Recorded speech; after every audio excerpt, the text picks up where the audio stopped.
4 దశాబ్దాల క్రితం ప్రభుత్వం ఇచ్చిన ఇంటి స్థలాలు నేడు నిరుపేదలకు అందని ద్రాక్షలాగా మారాయా? అధికారిక పట్టాలు చేతిలో ఉన్న హక్కులు మాత్రం దక్కని పరిస్థితి ఎందుకొచ్చింది?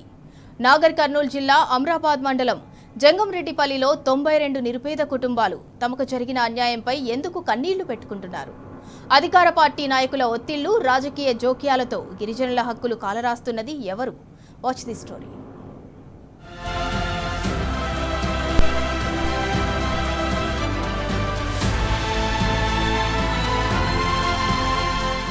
ఇది నాగర్ కర్నూలు జిల్లా అమ్రాబాద్ మండలం జంగంరెడ్డిపల్లి గ్రామం. 1987లో అప్పటి ప్రభుత్వం నిరుపేదల కోసం చేపట్టిన గృహ స్థలాల పంపిణీ కార్యక్రమంలో 92 కుటుంబాలకు ఇంటి స్థలాలు కేటాయించింది.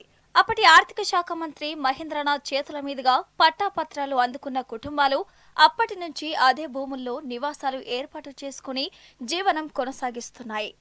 మేము 92 ప్లాట్లు తెచ్చుకున్నాం. తిప్పల బాయ్ తెచ్చుకుంటే ఆ ప్లాట్కి 10 రూపాయలు చేసి వసూలు చేసి తెచ్చుకుంటే అది ఇలా మొత్తం మేము దొడ్లు 30,000 మీకు దొడ్డు వేస్తే దొడ్డు కూడా కొట్టిండ్రు. ఇప్పుడు మాకు దొడ్డు లేక అవతారం అయింది, పసల కట్టేసుకునేటట్టు లేకుండా అయింది. కేసు పెడతానంటే ఎవరిని మీద పెడతానని కేసు? దొడ్డు వేసుకుంటాం అంటే మేము తెచ్చిన ప్లాటు మేము తెచ్చుకున్న దాన్ని దొడ్డు వేసుకుందామంటే కేసు పెడతానంటే ఎట్లా పెడతానని కేసు?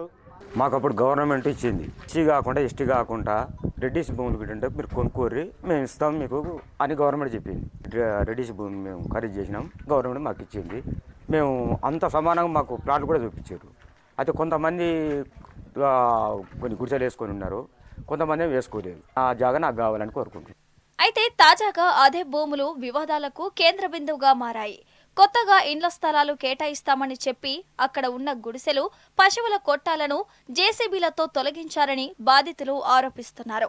గ్రామ పెద్దల సమక్షంలో హామీలిచ్చిన నాయకులు ఇప్పుడు తమకు స్థలాలు లేవని చెబుతున్నారని వాపోతున్నారు. మరి ఎమ్మెల్యే కాడికి పోయి మేము ఎంత తప్పు చేసినట్టు, ఇది ఏజెన్సీ ప్రాంతం, రిజర్వేషన్ మాది, చెంతోళ్ళు లేకుండా ఊరు ఎక్కడ ఉన్నది చెప్పండి. చెంతోళ్ళు ఇంతమంది ఉండొద్దు, కట్టొద్దు అంటే మేము ఎక్కడ పోవాలి చెప్పండి. మీరే భూమి ఇస్తారు, మీరే అది చేస్తారు అని అడిగితే ఎమ్మెల్యే క్యాంప్ ఆఫీస్కి పిలిపించాడు. ఒక 30 మందిని పోయినాం, న్యాయం చేస్తాడని పోయినాం. పోతే అందరిని కూర్చొని పెట్టి సర్పంచ్ నువ్వు ఇది చేయొద్దు, ఇది అనేది నాకు న్యాయం జరగలేదు, దీన్ని మాత్రం ఎట్లన్నా చేసి చెంతలకు న్యాయం చేయ వరకు వదిలేదు. ఈ అంశాన్ని అచ్చంపేట కాంగ్రెస్ ఎమ్మెల్యే డాక్టర్ చిక్కుడు వంశీకృష్ణ దృష్టికి తీసుకెళ్లినా పరిష్కారం కాలేదని బాధితులు చెబుతున్నారు. మరోవైపు ఎమ్మెల్యే అనుచరులే ఈ వ్యవహారంలో జోక్యం చేసుకుని నిరుపేదలకు అన్యాయం చేస్తున్నారని ప్రతిపక్ష పార్టీలు తీవ్ర ఆరోపణలు చేస్తున్నాయి. అధికార పార్టీ నాయకుల ఒత్తిళ్లతో తమను భయభ్రాంతులకు గురి చేస్తున్నారని బాధితులు ఆరోపిస్తున్నారు. మా ఊర్లో 1987లో ఇందిరమ్మ స్థలాలకు పట్టా సర్టిఫికేట్లు ఇచ్చారు. అప్పుడు ఇచ్చారు, ఇప్పుడేమో కట్టుకోవద్దని నోటీస్ ఇచ్చారు సార్.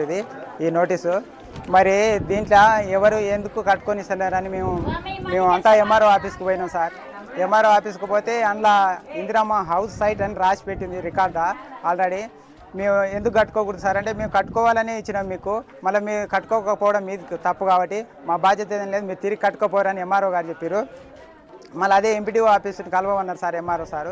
ఎంపీడీఓ సార్ కాడికి పోతే మా కాడ ఎలాంటి ఆధారం లేదు, మీకు ఒకసారి ఇచ్చారు కదా, మీరు కూడా కట్టుకుంది మీదే తప్పు, మాకు కూడా ఏం సంబంధం లేదన్నారు. మళ్ళీ అని కొంత రాజకీయం అయితే చేసిరు సార్. ఇక్కడ చిక్కుడు వంశీకృష్ణ సార్ ఎమ్మెల్యే గారి వాళ్ళ అన్న కొడుకులు ఉన్నారు సార్, జగదీశ్వరి చిక్కుడు రాజు అని. వాళ్ళు బలవంతంగా మా పెత్తానమే సాగాలి, ఇక్కడ ఎవరి పెత్తానం సాగవద్దు, మేము ఇస్తేనే తీసుకోవాలని కార్యదర్శికి ఫోర్స్ పెట్టి ఒక నోటీస్ అయితే ఇచ్చారు, మీరు ఇండ్లు కట్టుకోవద్దని. ఇది ఎంతవరకు కరెక్ట్ సార్? గ్రామ ప్రజలు కూడా ఈ వ్యవహారంపై తీవ్ర ఆందోళన వ్యక్తం చేస్తున్నారు. ప్రభుత్వమే ఇచ్చిన పట్టాలపై నేడు సందిగ్ధత నెలకొనడం దురదృష్టకరమని చెప్తున్నారు. ముఖ్యంగా మహిళలు తమ పిల్లల భవిష్యత్తు కోసం ఇల్లు కట్టుకునే అవకాశం కల్పించాలని ప్రభుత్వాన్ని వేడుకుంటున్నారు. పుట్టక ముందు ప్లాట్లు ఇచ్చారు, పెద్ద మనిషి అనుమానంతో ప్లాట్లు చేపించి సర్పంచ్ గెలిపించుకున్నాం. ఎవరు ప్లాట్లు వాళ్ళకి ఇద్దామని మేము ఊరోళ్ళందరం కలిసి కంప ఉన్నది, కంప చెట్లు అన్ని కొట్టేసి రాళ్ళు బాతి అన్నీ చేసినాం. పంచమంగళ మాది పెత్తనని ఎమ్మెల్యే అనుచరులతోటి మాకు ప్లాట్లు పంచకుండా మీకు దొడ్లు లేవు, వీళ్ళు ఎవరు చెప్పుకుంటారో చెప్పుకోపోరి, మేము ప్లాట్లు ఎవరు చేసుకోపోరని మమ్మల్ని ప్లాట్లు ఇవ్వకుండా చేశారు. ఇప్పుడు మాకు ఎమ్మెల్యే గారు ఏంది, మా ప్లాట్లు మాకు ఇచ్చి మాకు న్యాయం జరిపించాలని కోరుకుంటున్నాం. 1987లో ఇచ్చిన పట్టాలు ఒకవైపు, ప్రస్తుతం సాగుతున్న వివాదం మరోవైపు. జంగంరెడ్డిపల్లి గ్రామంలో 92 నిరుపేద కుటుంబాల భవిష్యత్తు ప్రశ్నార్థకంగా మారింది. బాధితుల ఆరోపణలపై అధికారులు, ప్రజాప్రతినిధులు ఎలా స్పందిస్తారు అన్నది ఇప్పుడు ఆసక్తికరంగా మారింది.